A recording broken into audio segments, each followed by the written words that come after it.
ಈ ದಿನ ಮಧ್ಯಾಹ್ನ ಸುಮಾರು 3 ಗಂಟೆ ಸಮಯದಲ್ಲಿ ಹುಬ್ಬಳ್ಳಿ ಶಹರ ಪೊಲೀಸ್ ಠಾಣಾ ಸರಹದ್ದಿನ ಅರಳಿಕಟ್ಟೆ ಅನ್ನುವಂಥ ಒಂದು ಏರಿಯಾದಲ್ಲಿ ಒಬ್ಬ ವ್ಯಕ್ತಿದು ಅಂತ್ಯಕ್ರಿಯೆ ಮುಗಿಸ್ಕೊಂಡು ವಾಪಸ್ ಬರುವಂಥ ಸಂದರ್ಭದಲ್ಲಿ ಪ್ರಾರಂಭದಲ್ಲಿ ಗುರಾಯಿಸುವಂಥದ್ದು, ಮಾತಿನ ಚಕಮಕಿ, ನಂತರ ಒಬ್ಬರು ಪರಸ್ಪರ ಹೊಡೆದಾಡ್ಕೊಂಡಿರುವಂಥದ್ದು 2 ಗುಂಪುಗಳ ನಡುವೆ ಆಗಿದೆ.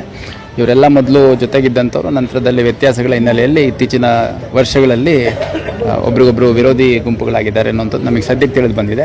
2 ಗುಂಪುಗಳು ಅವ್ರದ್ದೇ ಆದ ರೀತಿಯಲ್ಲಿ ಕಂಪ್ಲೇಂಟನ್ನು ಕೊಟ್ಟಿದ್ದಾರೆ. ನಮಗೆ ಸಾಕಷ್ಟು ವಿಡಿಯೋ ಫುಟೇಜಸ್ಸು ಮತ್ತು CCTV ಫುಟೇಜಸ್ ಎಲ್ಲ ಸಿಕ್ಕಿದೆ. ಹಾಗಾಗಿ ಅದರ ಆಧಾರದ ಮೇಲೆ ಯಾವ ರೀತಿ ಕ್ರಮ ಕೈಗೊಳ್ಳಬೇಕು ಅನ್ನುವಂಥದ್ದನ್ನು ಈಗಾಗಲೇ ನಮ್ಮ ಅಧಿಕಾರಿಗಳಿಗೆ ಸೂಚನೆ ಕೊಟ್ಟಿದ್ದೀನಿ. ಈಗಾಗಲೇ ಒಂದು 4-5 ಜನ 2 ಗ್ರೂಪ್ಗಳಿಂದ ವಶಕ್ಕೆ ತೊಗೊಂಡು ವಿಚಾರಣೆ ನಡೆಸ್ತಾ ಇದ್ದಾರೆ.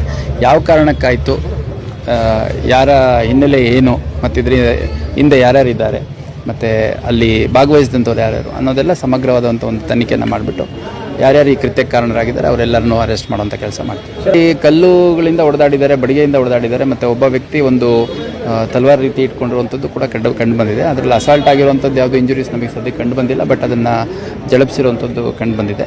ಹಾಗಾಗಿ ನಾವು ಕೊಲೆ ಪ್ರಯತ್ನ, ಆರ್ಮ್ಸ್ ಆ್ಯಕ್ಟು, ರೈಟಿಂಗ್ ಅಂದರೆ ದೊಂಬಿ ಸೇರಿದಂತೆ ಇತರೆ ಕಲಂಗಳ ಅಡಿಯಲ್ಲಿ ನಾವು ಪ್ರಕರಣವನ್ನು ದಾಖಲು ಮಾಡಿಕೊಂಡಿದ್ದೀವಿ. ಆ ಏರಿಯಾ ಹೆಂಗಿದೆ ಅಂತ ಗೊತ್ತಿದೆ ನಿಮಗೆ, ಆ ಏರಿಯಾದ್ದು ಆ್ಯಕ್ಟಿವಿಟಿ ಹೆಂಗಿದೆ ಅಂತ ಗೊತ್ತಿದೆ. ಸೊ ನಮ್ಮ ಒಂದು ಲೆಕ್ಕದಲ್ಲಿ ಅದು ಎ ಏರಿಯಾ ಅಂತಂದರೆ ಸ್ವಲ್ಪ ಸೆನ್ಸಿಟಿವ್, ಅದು ಬೇರೆ ಯಾವುದು ವಿಷಯಕ್ಕಲ್ಲ. ಈಗ 2 ಗುಂಪುಗಳಲ್ಲಿ ಪ್ರತಿ ಗುಂಪಲ್ಲೂ ಎಲ್ಲ ಜಾತಿ ಸಮುದಾಯಕ್ಕೆ ಸೇರಿರುವಂಥವ್ರು ಇದ್ದಾರೆ. ಇದರಲ್ಲಿ ಯಾವುದೇ ಒಂದು ಜಾತಿ ಸಂಘರ್ಷ ಅಥವಾ ಕೋಮು ಸಂಘರ್ಷ ಆ ಥರದ್ದು ಯಾವುದೂ ಇಲ್ಲ.